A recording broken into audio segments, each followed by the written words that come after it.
Hi, so welcome to the Mighty Board booth. This is Fateforge, the board game. Now, Fateforge is a dungeon crawler, app-driven. Okay?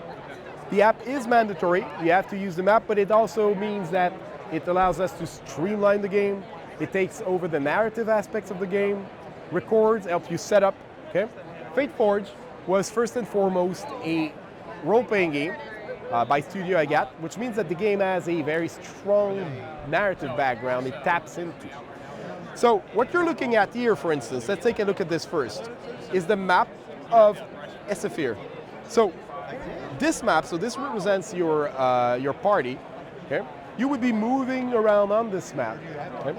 And every location might have something. It's a very interactive map. What I mean by this is that there are details on this map that are important. Sometimes the app will tell you to look for something specific. Okay?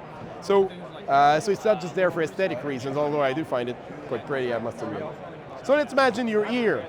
So the app would describe the court of the emperor to you, give you a certain number of details, maybe images, and then maybe give you choices. But let's say you're looking for an inn. Right? This is all fictional. I'm inventing it for the example, and I'm not spoiling anything. Let's say you're looking for an inn, and therefore you tell the app, I'm going east. Now you're in the streets, and the app tells you, well, now a fight breaks out. Oh, what do you want to do? You want to get involved? You want to call the guards?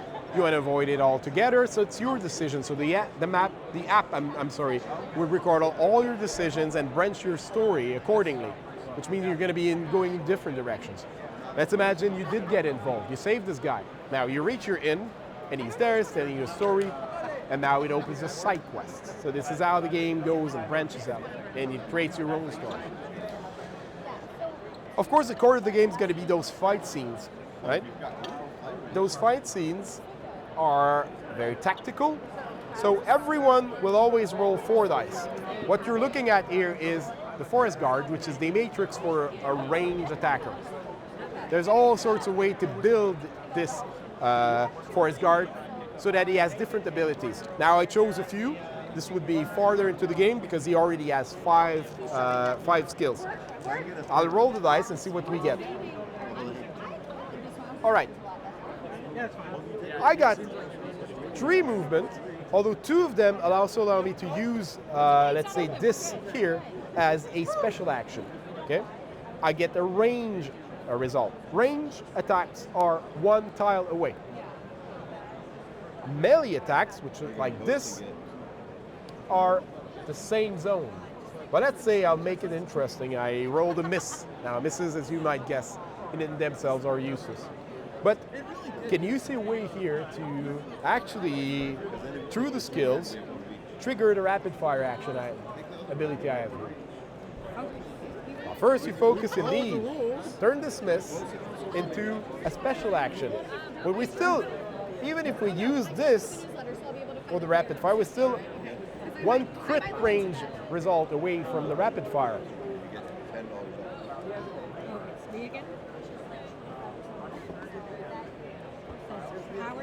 Yeah, exactly. You're right. Let's use this normal range result into to turn it into a more powerful crit result. Now, crits, it's not necessarily double damage, as you can see. It depends on the skills you have, right?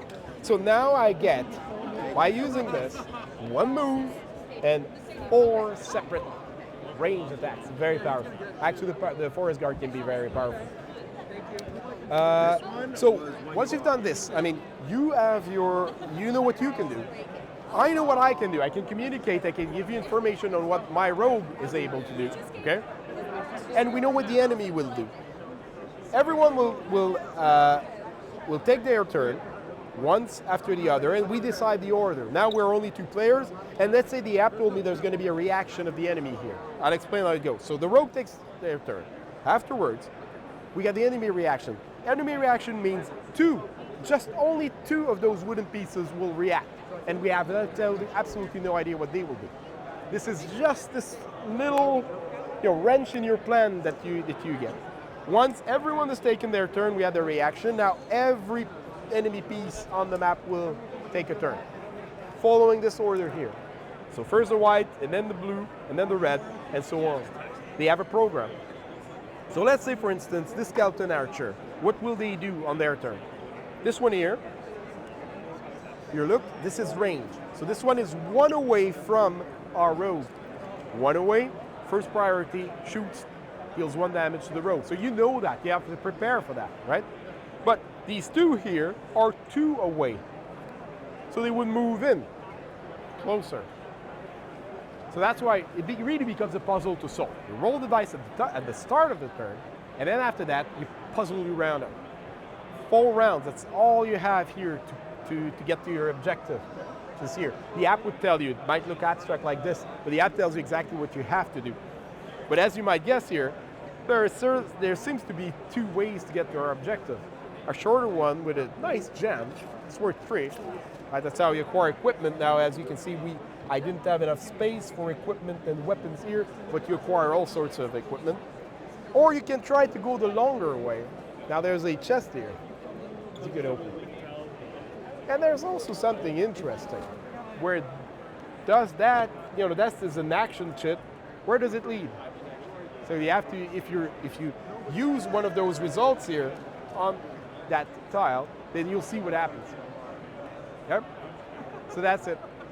A scenario like this with 2 players took me about 35 minutes, 40 minutes max.